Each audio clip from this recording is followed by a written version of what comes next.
So are we live? We're live. All right. No, we're not live. You can say whatever you want. No, we're not live. Okay. Yes, we are. Yes, we are live. Nice. Welcome, everybody, to the Designer Show this beautiful July 7th. Coming out of Kansas City here. The weather is beautiful, and I wish you well wherever you are. I get to talk today, which is always fun for me. I get to speak a little bit about the things that I find most interesting about the design build industry. But I also have John and Renee here to help me. Robin is someplace in the United Kingdom right now, sipping on a pint of some kind of an English stout or something. So, Nice. And by the way, it's like 6 or 7 o'clock in the evening there. So yeah. She was having tea and crumpets earlier. Sorry if that's offensive to anybody that actually knows what I'm talking about, because I don't. But there's Paul. Hi, Paul. So I am interested today in talking to you about some things that have to do with the business end of the design technology domain. I am open to all questions and answers. Anything that I can talk about is fair game. And you've probably seen the invitation that we would like to talk about things about the process of a construction project and who benefits from having that process. How does the customer actually benefit from having that process? What kinds of services you can offer? Where do you fit in the process versus the other people who are involved in that process? And the one that everybody cares about, which is how much should you charge and how can you profit from this adventure? So any of the topics that were in the original list of questions are fair game. And I would love for this to be a open conversation, not only with John and Renee, but also with anybody else who wants to join in. So without further ado, what would we like to talk about? Renee, John, do you have anything in particular you'd like to start with? how about you mentioned before about reconnecting? You want us to go ahead and start there? Sure, I would actually. I miss everybody. We had a great summit in February, and I thoroughly enjoyed that. Sorry, I lost my screen.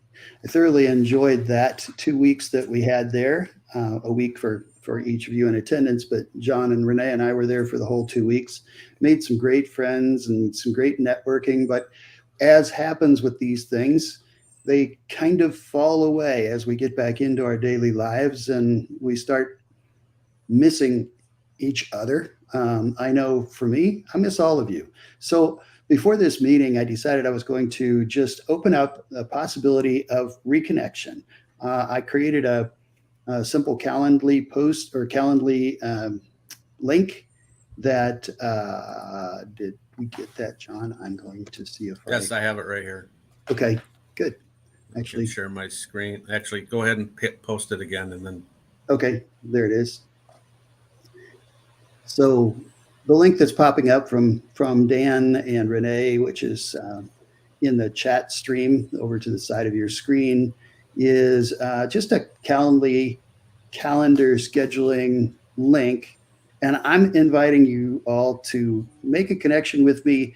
Call me up to tell me about anything, whether it's the new rabbit that your kids got, or whether it's you would like to talk about an issue or question or challenge that you're having with your business. But really, anything is open because I like people and I miss talking to you all. So please link with me.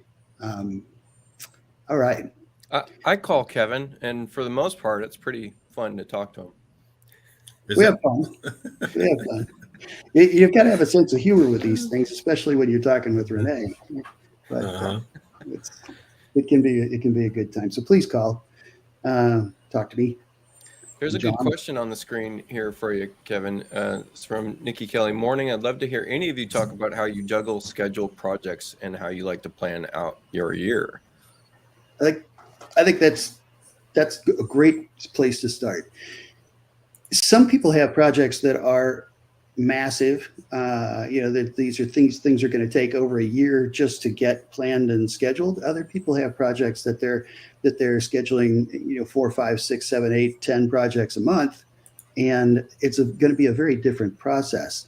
I know for me, my challenge was always trying to figure out not only how to capture the initial introduction and meeting, but then how to follow it through. Do you guys ever experienced that where suddenly you realize that Mrs. Jones is calling to ask what your progress is and you can't remember who Mrs. Jones is? All the time. All the time. So that one, that idea of how do we get control of this? There are CRM tools out there, customer tools out there that you can keep track of, that keep track of the sales cycle. There's very expensive processes like what's that product called? The big one. Builder Trend. Builder Trend. Salesforce. Salesforce. Yeah. Salesforce, Builder Trend, Co-Construct, but it is no more.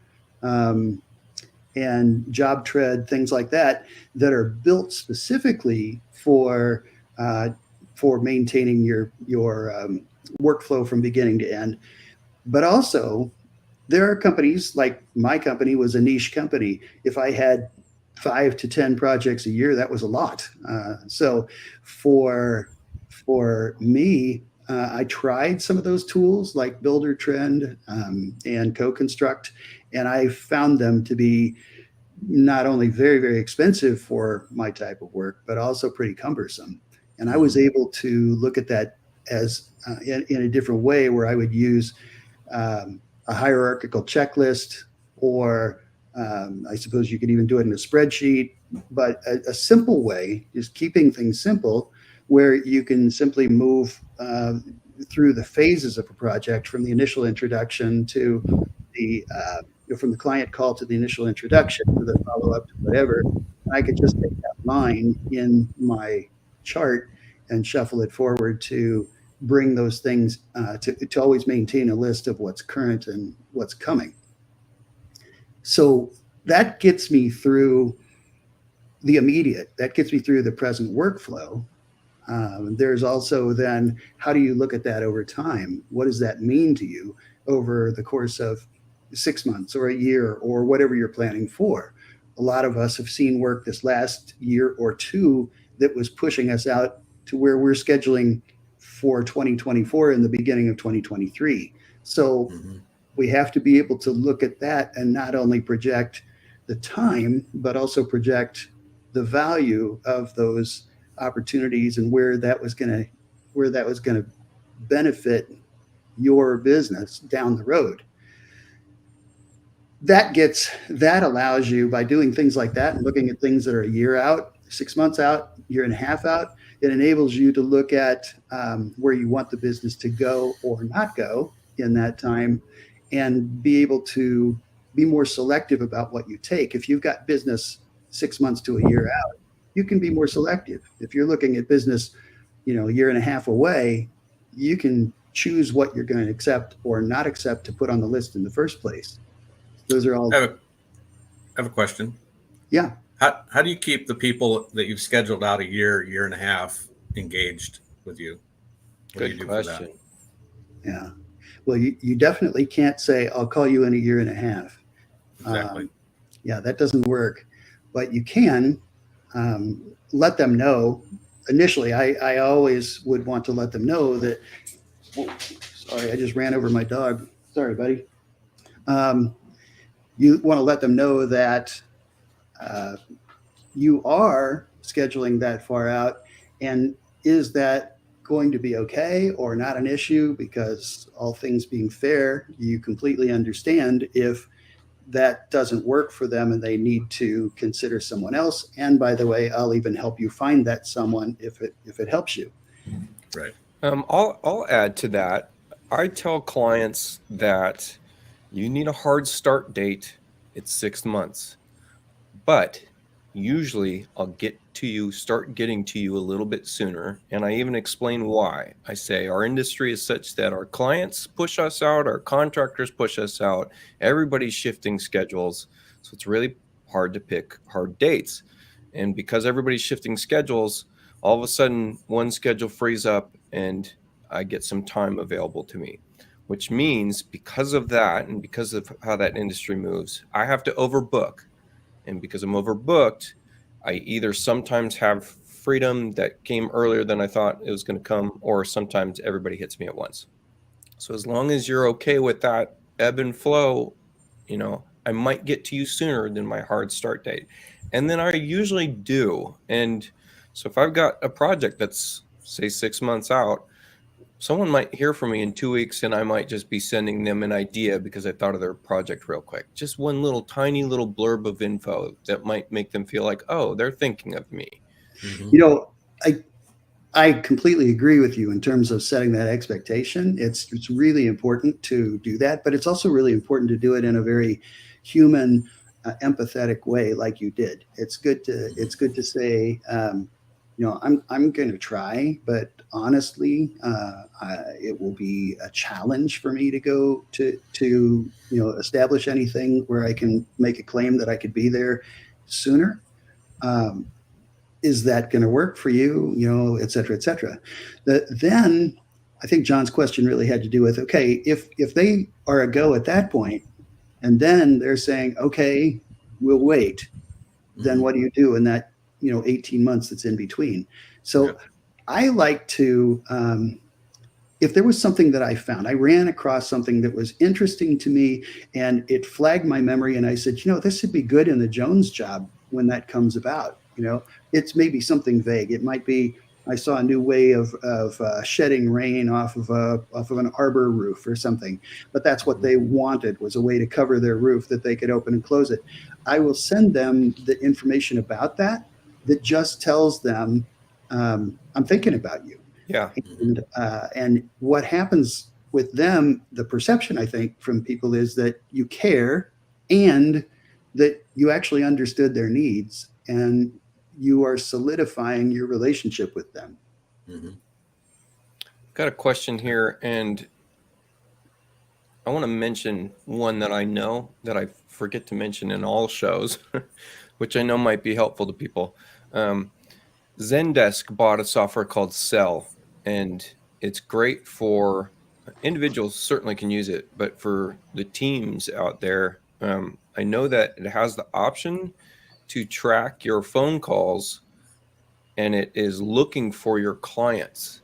And so it will track not only phone calls, it'll track all communication, text, phone calls, emails to your client from any team member. So that if you're someone that's trying to just wrangle in your whole project team and figure out who's contacted who when, it will track all that for you. And I mean, that's one. And I feel like every one of these softwares requires another software to get all the things that you want out of it. And that gets really expensive. But so that's my take on that.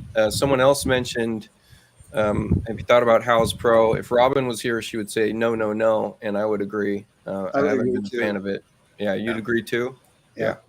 And I dropped mine quite a while ago.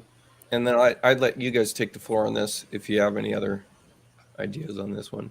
On the project. So the cell one you mentioned, Renee, it's an app, right? Yeah. And is it SELL or CELL? I think it's SELL and it's Zendesk. And I mean, it's supposed to be sales CRM tool. I just know that my old company used it to track all communication to clients, and that worked really well when you couldn't remember when you talked to someone and where you talked to them. Because nowadays, clients get me from Facebook Messenger, they get me from text, they get me from email, they get me from all kinds of things. And tracking that data, it can be really challenging across, so many clients. Not only for your own memory and your own sanity when you're trying to talk with someone, but also to register and record and measure where you're getting your interest from is also very important, which is the reason that I dropped what were we just talking about, House Pro. It was beautiful for window shopping. What I did was I had a time in there where I had tens of thousands of people that had seen and captured my work, but I probably got all of about 2 real physical leads out of that. And what that really meant was I was giving away everything that was my competitive advantage to everyone else who said, "Hey, Mr. Builder, build something that looks just like this." So I would prefer, especially if you've got a competitive advantage in the form of something aesthetic, I'd prefer to protect that a little bit. I'm sorry, back to the links, back to maintaining your connections, where they came from, and how to keep your sanity. There, like you said, there are so many possibilities now that in my single line checklist, I record who that is, what it was about that project that I found interesting in that initial conversation, what that person's real pain point was in that conversation. What are they seeking? What's their time frame? What's their anticipated budget for that project? And something about that connection, whether they found me on Facebook and we have decided to stay in touch that way, or whether I'm supposed to call back in 3 months. All of those things help me when I go back and look at that list to remember what I'm supposed to do with that list. You're kind of tying into what Jeff just said here. What did Jeff say? Yeah, there you go. Yeah, and absolutely. I know this is strange, but I don't understand why tools like Google Calendar don't have the ability to take something that is a task and make it an event, or something that's an event and turn it back into a task. I tend to walk down the street, think of something, throw it on my calendar as effectively a to-do. But I'm thinking, if I put 10 of these to-dos in there that are all separated by 30 minutes apiece, that is a full day. And then they don't get done that way. So I just shuffle them to the next day on the calendar and shuffle them to the day after that on the calendar. It works like a to-do list, but it sure would be nice if these tools allowed you to bounce things back and forth between a real task list and an event, but they don't. So that remains a challenge. Sometimes I use what I call the hot client method, and it's not as fun as it sounds, but it's who's giving me the most heat at this moment. That's what I should work on. I like the name, but yeah, I think that used to be called the squeaky wheel. Let's hope they're not hot under the collar completely. Yeah. My previous company, I was literally called the grease man for the squeaky wheel analogy. Nice. That was my job. I could see that. I've seen you fairly greasy at times. No, Renee's a great guy. Have the most admiration for him. If I abuse him, it's only out of friendship. Likewise. So let's see. Someone's asking, can we explain why we don't like house? It sounds like they're really considering, going that route. And, I would always encourage someone to give something a try, because things change. And it's different for different areas. I didn't like it before. Maybe it's improved. Yeah. Different areas have better success with it than other areas. It didn't work at all for me. And I think different genres also have better effects than others. Yeah. I think if you're interior design, you've got, it's a great tool for that. I didn't find it to be particularly good from an architectural design standpoint, and I found it to be very expensive. Double whammy. I didn't like the type of client I was getting from it. Well, and no offense, everyone. and you can specify what you're looking for in the clients. But if you don't, for instance, our work was never simple. Everything that we did was very complex, very kind of over the top. And all of a sudden we were getting deck requests. I mean, basic deck requests, like a deck replacement or whatever. We were getting those 5 out of 6 of the times that they would call it's about a deck. I don't understand, why am I getting all these deck requests when we're specifically looking for large scale projects that are $100,000 and more? And all of a sudden it turned out somebody on their end, whoever our current representative was, had changed something in one of the specifications for us. And suddenly we were getting all of these other things. So you have to keep up with that. You have to stay close to your sales representative. And that sales representative, you have to understand also, the one that you got introduced to yesterday started the day before that. So they don't know a whole lot about what they're working with either. And like any of us, when we start a new tool, we make a lot of mistakes. So you have to stay up with things like that, no matter what service or tool that you pick, and make sure that you're getting out of it what you're expecting to get out of it. Okay. I have several people mentioned using Builder Trend, and that brings me to a thought that I want to share, which is Builder Trend can be great, but the cost adds up pretty quickly. And for a small firm, a lot of times it doesn't make sense. And what I would encourage is, I know some of you out there may have, or some of you out there may know someone that may have had a software built for you specifically for your construction team that caters to your needs. And a lot of us out here have those same needs.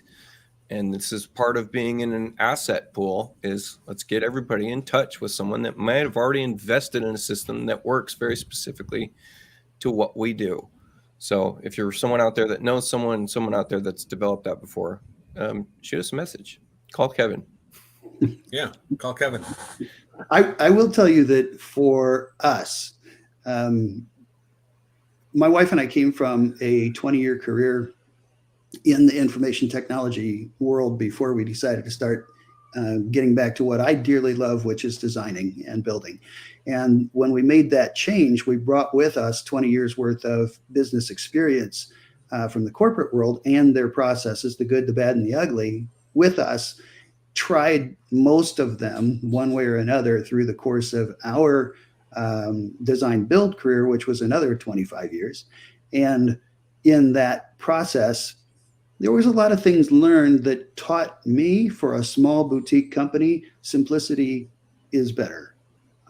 Now, you may find that you love the toys or the complexity or the system or whatever it is, and that's great. But it seemed to me that every time we tried anything from Builder Trend to Job Tread to Co-Construct to whatever product X was, what we found was that you pretty much have to hire somebody full time to keep up with the software. Yeah. And we could do the same thing as a boutique company.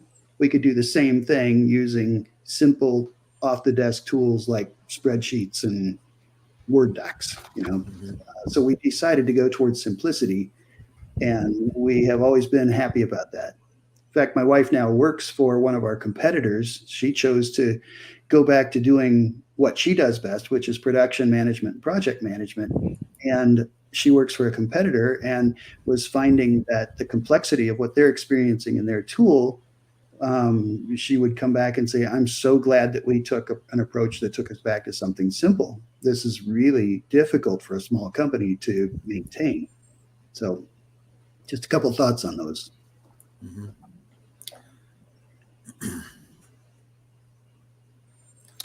I want to pin this. Let's pin this one from Justin Ball real quick. He's talking about some pricing. So he's saying he's suggesting you work off a retainer, give a good faith estimate with an outline, and collect that retainer, and have a clause that is hourly billed after exceeding a certain total numbers of the estimate. And then if you get objections for that, do a flex cap, which is client share and risk 50-50 if refund under the estimate, shared 50-50 if over the estimate. Take this and give 3 options in one contract: a fixed price, a time and material on retainer, flex cap. I know that I don't like billing straight time. So if I'm billing straight time, I'm going to be really clear that I collect a margin on that time, and that margin changes over different periods of time. I like that approach. Justin, I don't know you, but I'm just going to guess that you're probably more of an A-type personality than a B-type personality, that you are able to look at those kinds of things and break them down into a system and act on that system. And if you're that type of personality, fantastic. I know Renee, and I know that for him, he will just as likely find himself at 4 o'clock in the morning working on a project as he will at 4 o'clock in the afternoon. Consequently, his time recording abilities give way to his passion, and his passion puts in 10 times the hours he's going to bill for no matter what. So I know that because I follow that same pattern, but not to the point of his obsession. So I think if you are somebody that does things systematically, you can look at some very specific processes like that and execute them and be able to do everything that you hope to. For the rest of us mortals, I found that my main intent was to do value accounting and look at what I was providing for the project and feel good about it. And if I could feel good about that price, that's what I charged. So that allowed me then to not have to record specifically what I was doing every minute. It just said, this is what I'm going to charge you to do this project. And if I got that amount of money, I was happy, whether I was working at 4 in the morning or 4 in the afternoon. Actually, I still follow that deal. I still design. I'm still designing. I've got 4 projects on the table right now, but I follow that method that I just charge what I believe it's worth, and then I'm happy. Yeah. If Robin were here, she'd be like, no, charge every hour. I track every hour. Like, man. But she's very much process oriented and very much an A-type person. So it works for her. And that's great. That's great. I can't say that one's better than the other. I do say, I read into that first part of your comment, Justin, I read that you do things on a retainer base, and that implies that you've learned the lesson of giving away your what's the word, intellectual capital.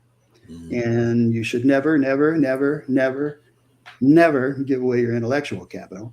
That said, it's hard to do because no matter what, when you're sitting there at that first meeting, you're giving away something. You're allowing them to see into your head about something.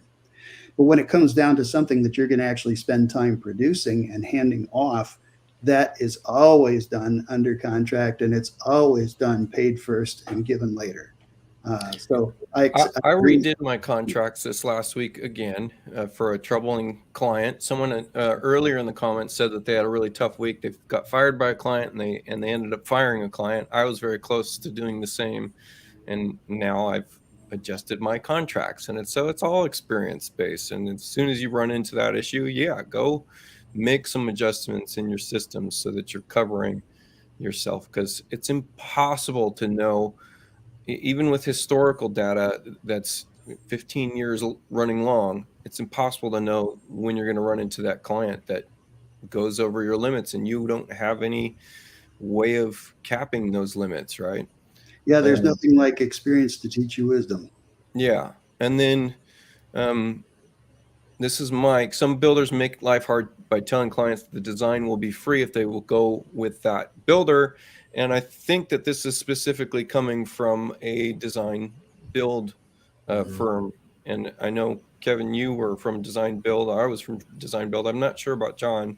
And that's a different world. We never valued the design fees because we rolled it into the construction costs, because if we undercut designers, then we got the construction job and we'd make our profit there. Okay, we differ in that, but I never took that approach. I tried to very much advocate for design being the most valuable the most valuable rate that you're going to pay. It's the most expensive number of dollars per hour you're going to pay, and it provides the most value to the project. Without a good design, you cannot have a good project. But I can see why you would do that from a sales standpoint. But I think the other side of that is by presenting the value of the design, I also sold the project. In my case, then people would hire us because of the quality of the design, and the build just sort of fell into place. But I could see it working the other way too, depending on your product. So how'd you get your foot in the door? Because it's the same overall thing that happened. Was the design fee ended up being what it was supposed to be in the end, but the foot in the door part of that was that this is our nominal design fee, and it never ended up being that price. It was double that price. Well, so again, I think part of it just has to do with salesmanship, and I don't mean cheesy salesmanship, but I just mean good storytelling salesmanship where you're letting them know what they're up against. But some of those things, we can talk about value and cost all day long, and we'll hit about 80% of what people are looking for. There's just so much to consider. But some of those things are that I would definitely qualify people on the phone before I would ever leave the house. If I was selling garage doors, that qualification might have to do with the believability and whether I felt like that product was going to sell to those people. At the price of our projects, it was more a matter of finding out if they were committed to us, which meant that I was going to talk to them about what I believed was possible based on a completely blank phone call. And then I was going to let them know that if I come to your home, there's a $250 fee for me to come discuss my ideas with you. And the people who said, thanks, but no thanks, were probably never going to be my client in the first place. So my foot was in the door as soon as somebody said, okay, I accept that fee. Well, and they needed to qualify you too. Yes. Be it from some recommendation, or we're going to tie back into like Jolene services where your social media and your websites look so good that's something that qualifies you to them in some way. Okay. And this might be a really good time to point out that Jolene is Jolene, who does the marketing for this show, as well as many other things, is doing help me out here, guys. It's a class, right? On marketing that is coming up here pretty soon. And, that hasn't happened yet. Yeah. Okay. Yeah. Okay. And although I don't know if you have a link to it, John, but I don't have anything that you could put up there.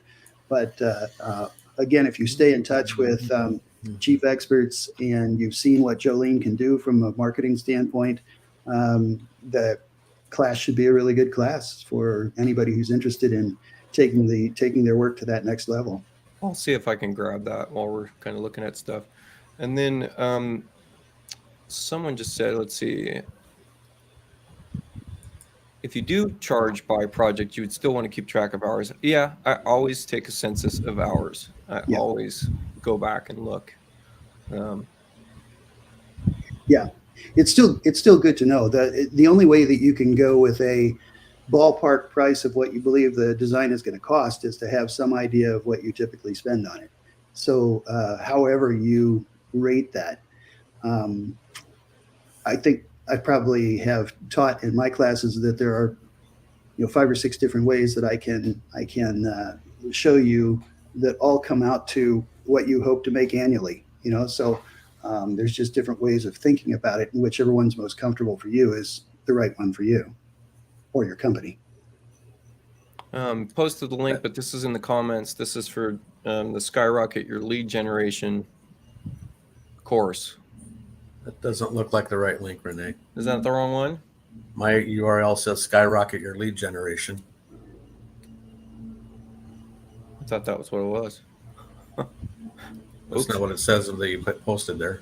Oh, interesting. I'll try again. Okay.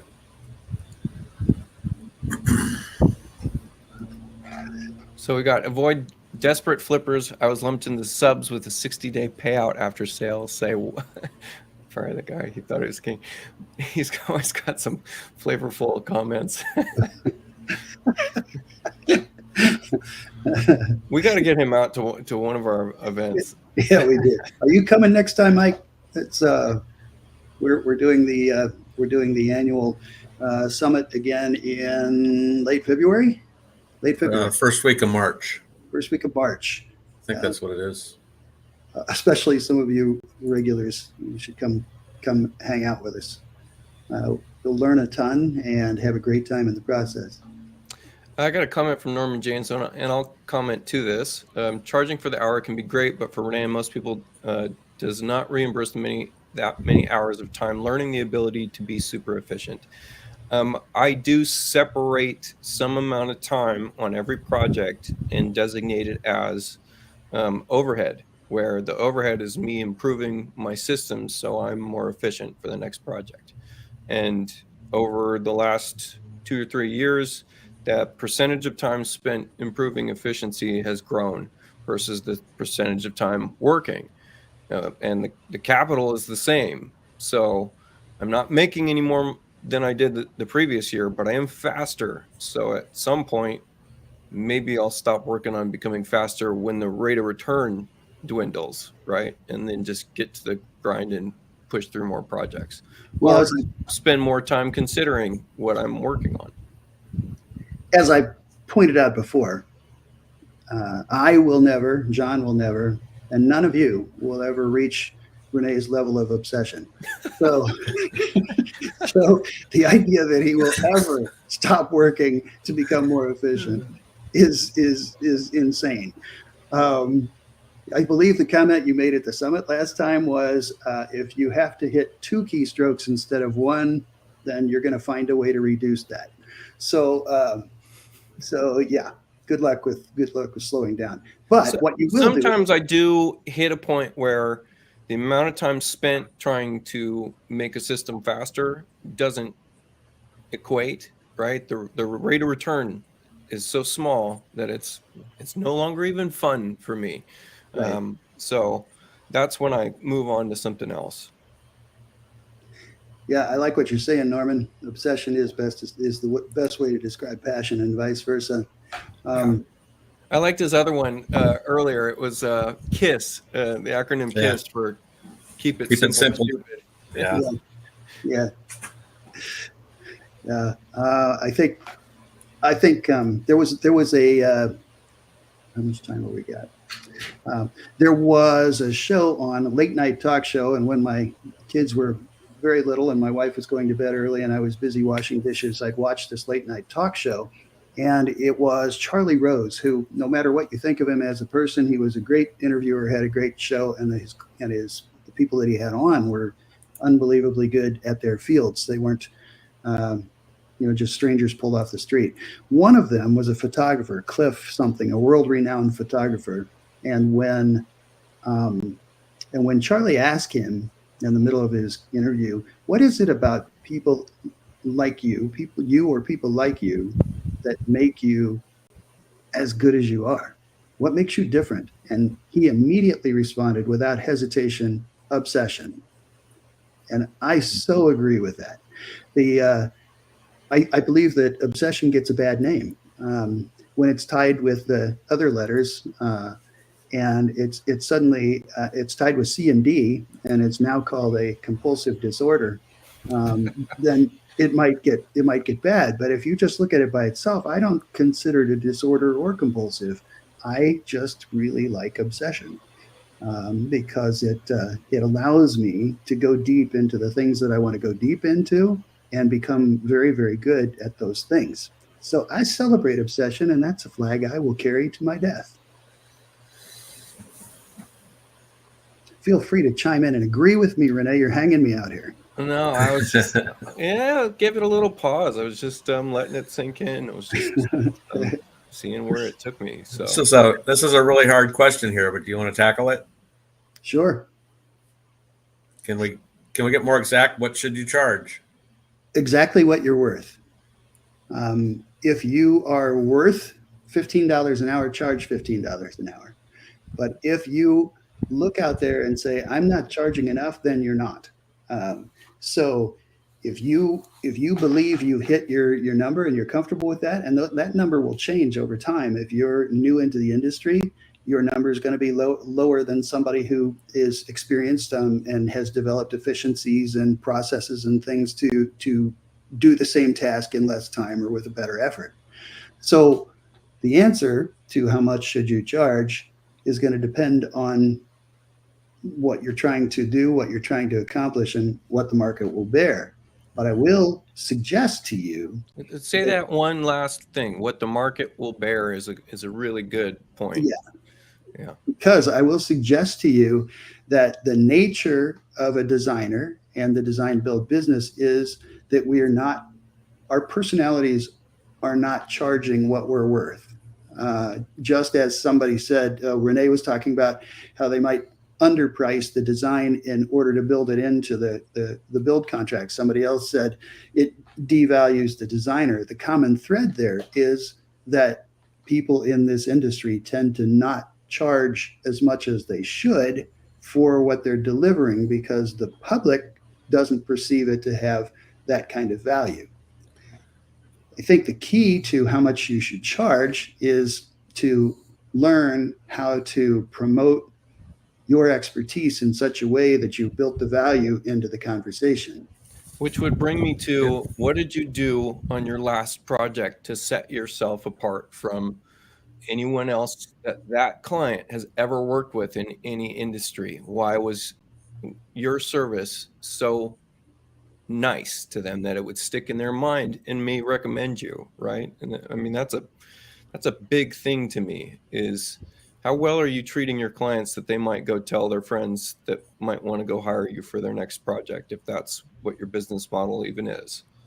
I used to deliver something completely unexpected with every project, something that the client didn't even know they were going to get. I would deliver as a part of that project. And, suddenly they got a handmade, polished zebra wood countertop between their vanities or something that they didn't even see coming. And it would so floor them that they still talk about it 20 years later. Those are big deals. Or I would give my clients a case of wine as a parting gift or something like that. Just things that do set you apart.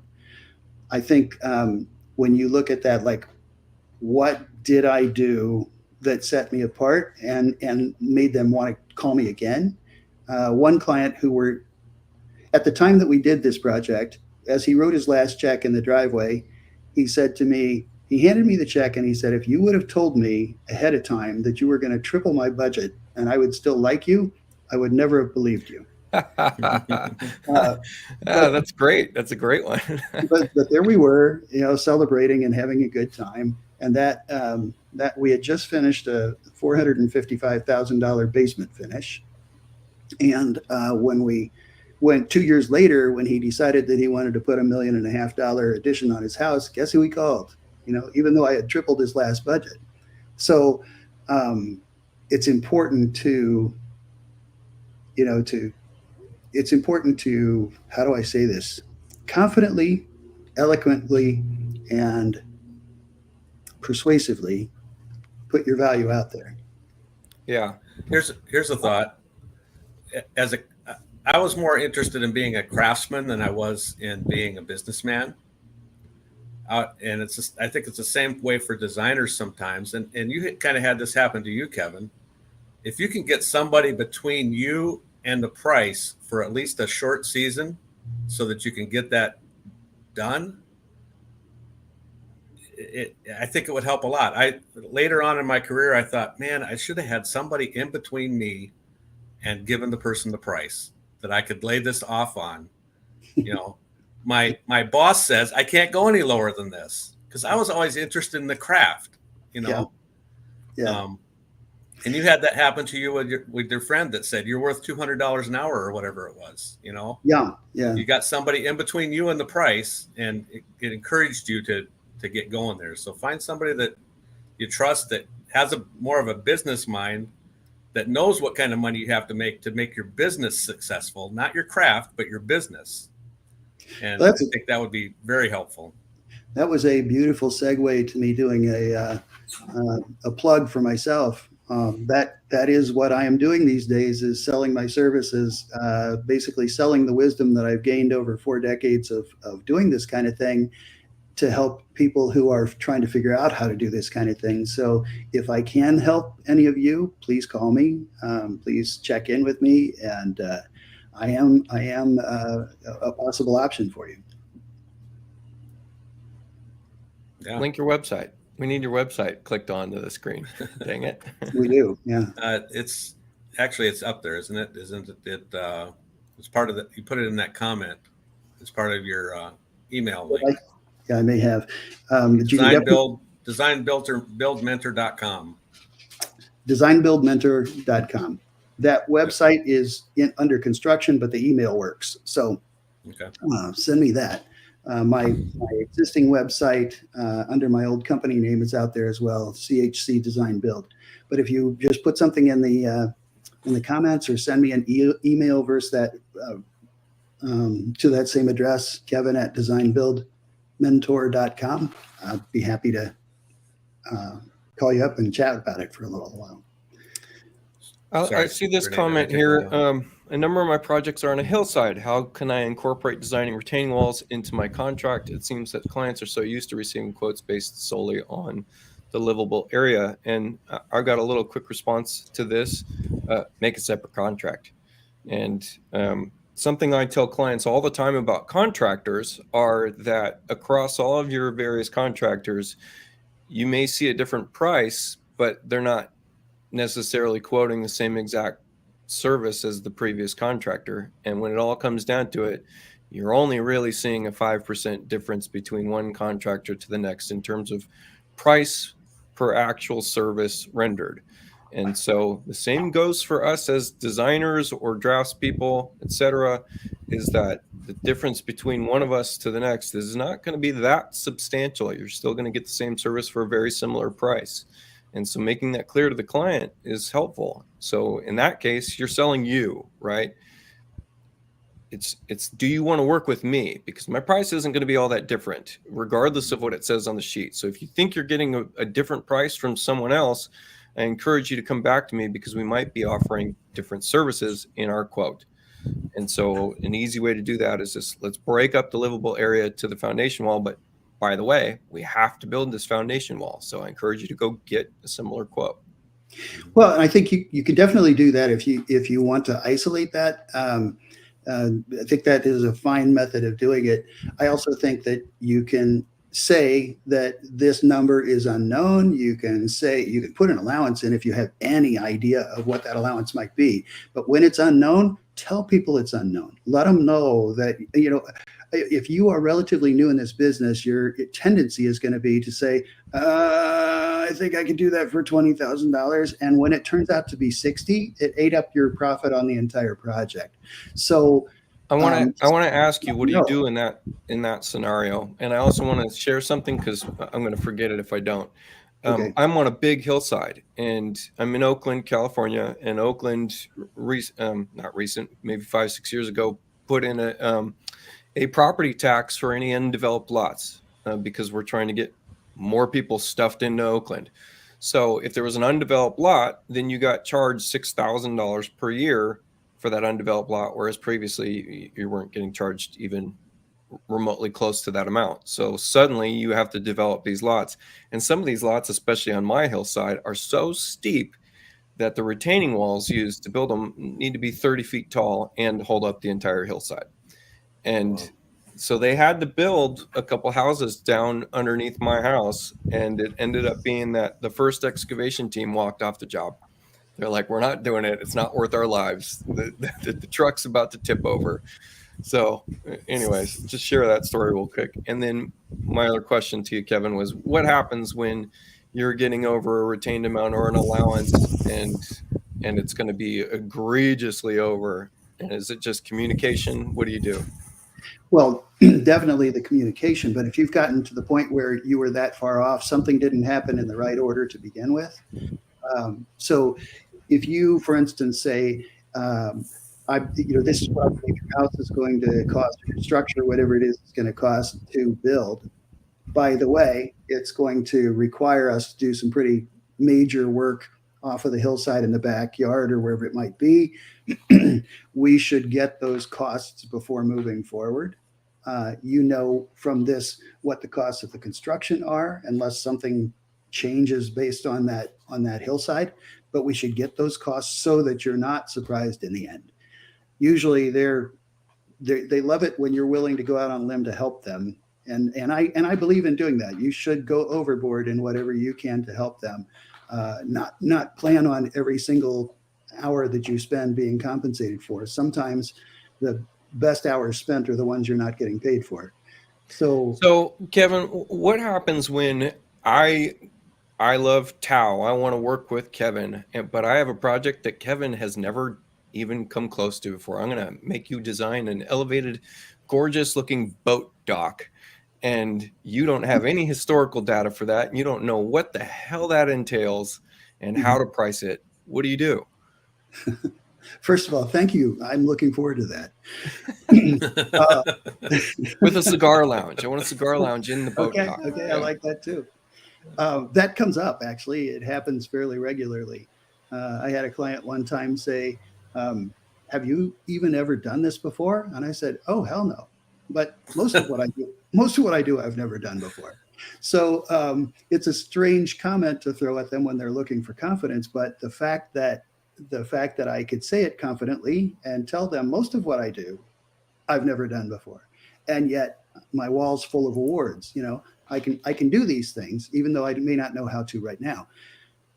One of those, a client stood there and looked at a wall with me, and we were talking about what we were going to create out of that wall. In this particular case, it was going to be a reproduction 1930s Art Deco space, about 1,800 square feet of space that was all going to look like it would look like Gatsby himself was stepping out of that space.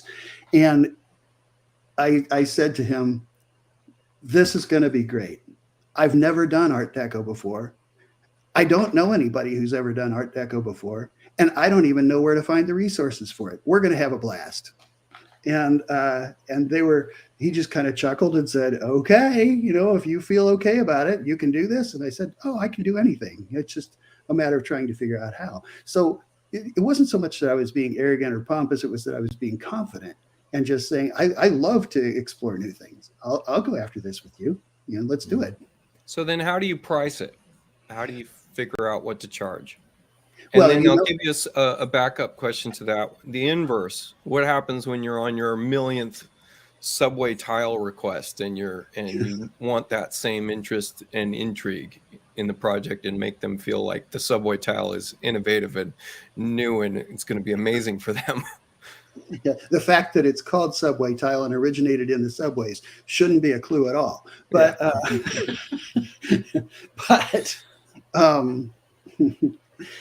let's see. So from the first one, what was the first one? What was the first thing? What do you do when?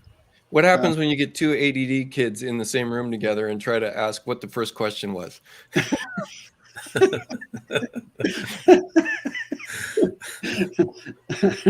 Guilty. Run with whatever at this point. Just go. I'm sorry, everybody. I really have just followed Renee right down the rabbit trail. This is usually when Dan comes in the room and goes, will you two button it up, Okay. Does anybody remember the question? Passion and focus. I think that would be two trigger words. How do you get passion from something that you're not initially passionate about? Oh, that's a rough one. But you can create passion. You can find passion in something and offer it. If somebody chooses not to accept it, I had a client who literally, no matter what I presented, every time, without hesitation and without fail, chose the opposite as what I would have recommended.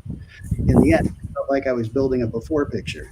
But she was thrilled. She loved the result, and she was happy with that. So it was hard for me to maintain passion about something that I couldn't create passion in. But that's the exception, I think. Most of the time you can find something. It might be a single element. It might be something that's just like, I'm going to do this one really beautiful thing over here, and it's going to be great. The other thing that was finding passion somewhere. The other part of the question has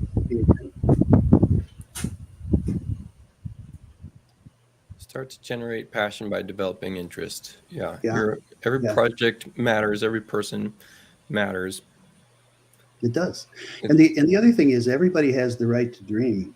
There are people with lots and lots of money who can dream really big, and there are people with not much money who a small thing is still a great dream. It's a dream that is going to change their life, and so you can find passion in that. No matter what, just knowing that you're gonna change, you're gonna rock their world, you're gonna change their life. It's just on a lesser scale than building an Art Deco basement for somebody. I like to think that there's a ceremony that is a kickoff where I get to decouple my brain from all of the paperwork and the communication to even establish work, right? Which, feels like it's a grind and feels like it's droning on. And then there's that kickoff moment where it's, hey, we get to start doing something interesting or fun, right? And it should feel like ceremony to me. It should. That makes a big difference. It should.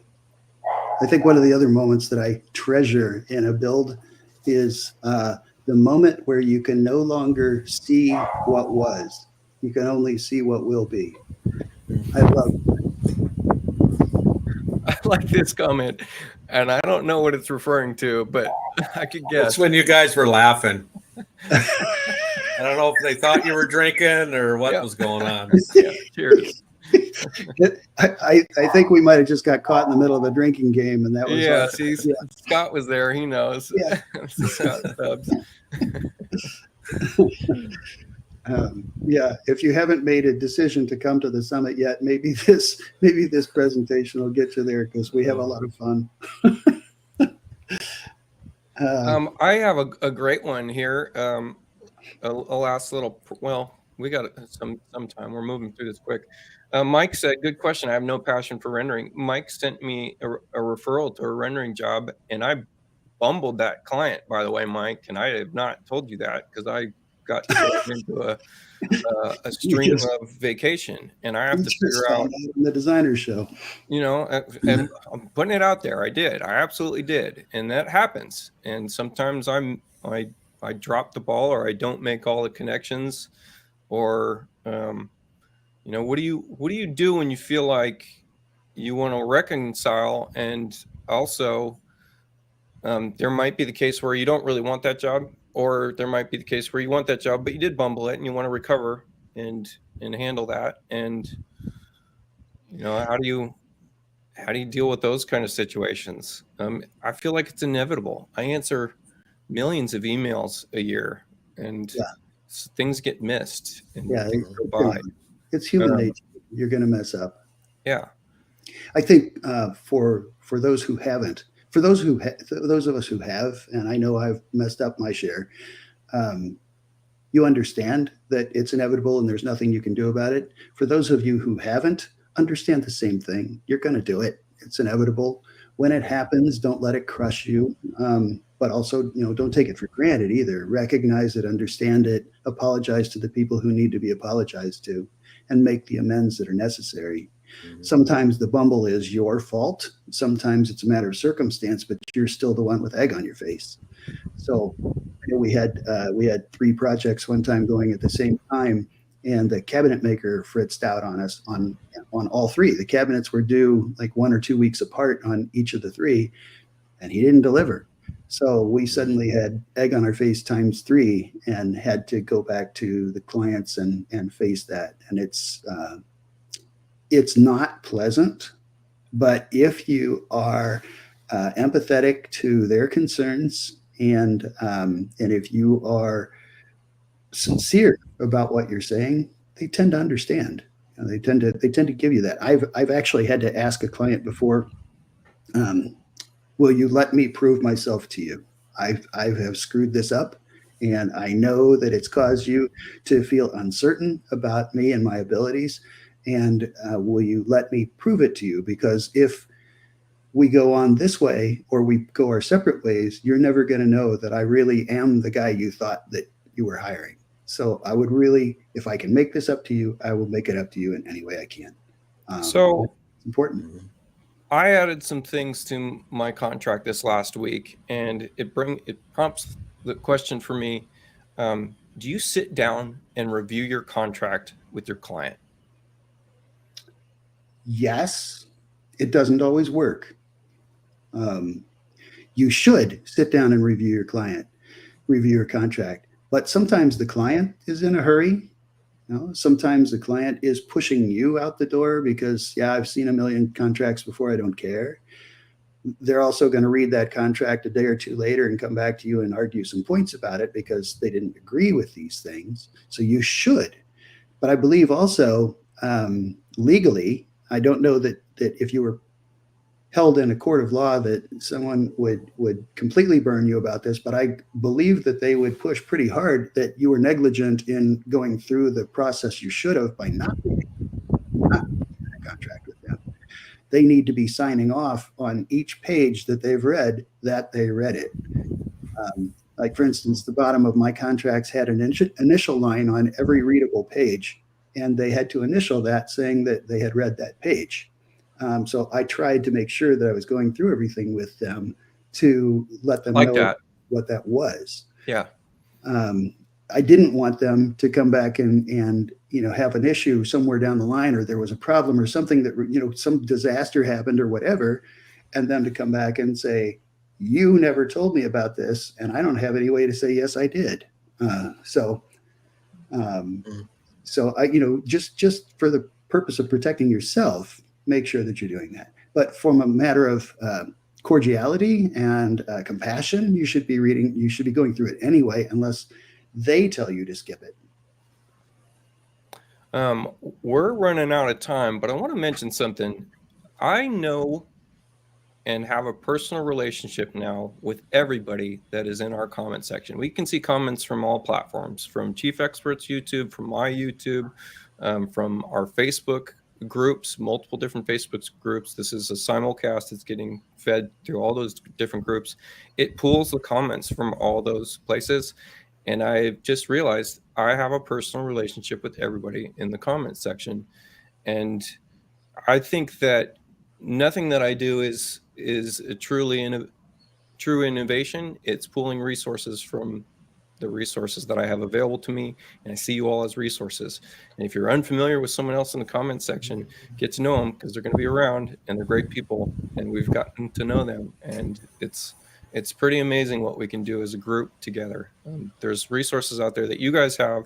We're presenting what we know, our knowledge of what we know, but any one of you could probably be on the show and go through the same topic and have some great responses. So just, throwing it out there, keep interacting with us. Interaction really starts up conversation, and we can get some great things done.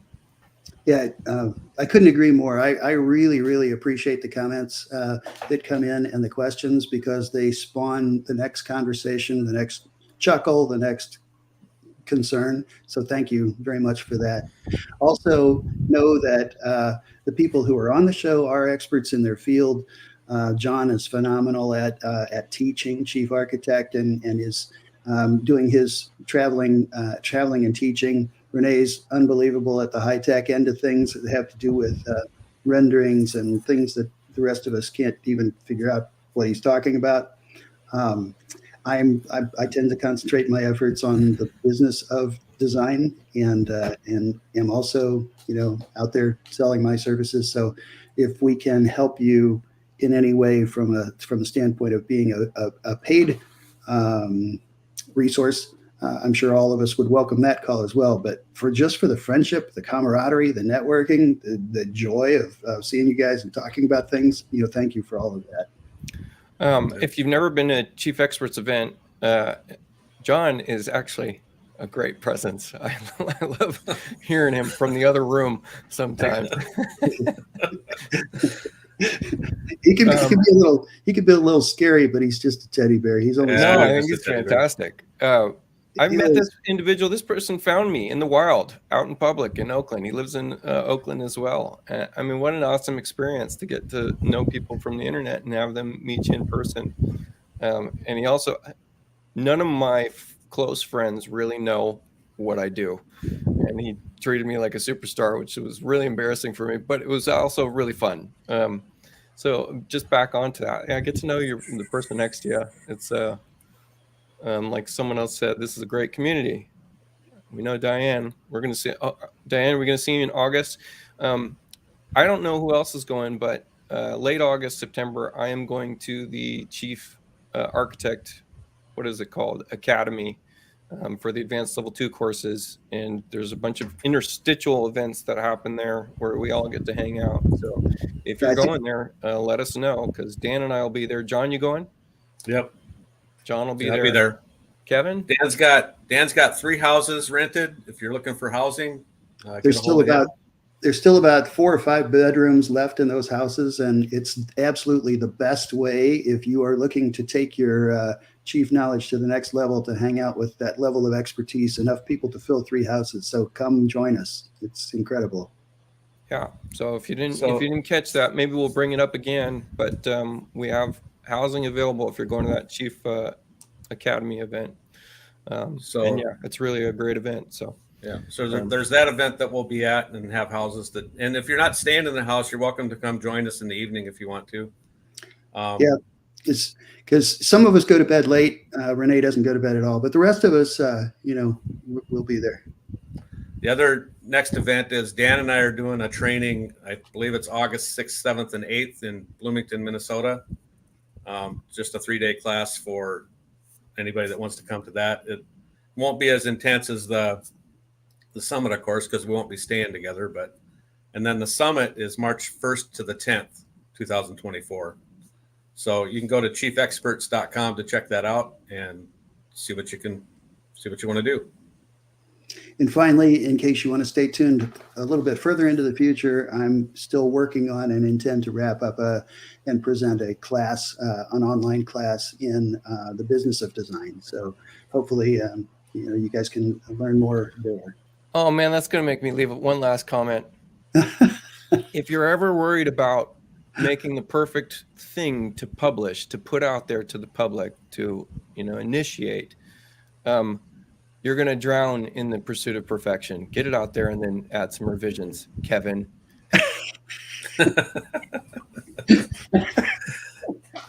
Good show, guys. Thank you. Thanks, everybody. That website isn't chiefexperts.com. I think you can get there with that, but it's chiefexpertsacademy.com. That's where you want to go. And if you want to reach me, I'm putting my note back in the stream at the bottom now. So thanks, guys. Appreciate everything. Thanks, guys. Have a great weekend.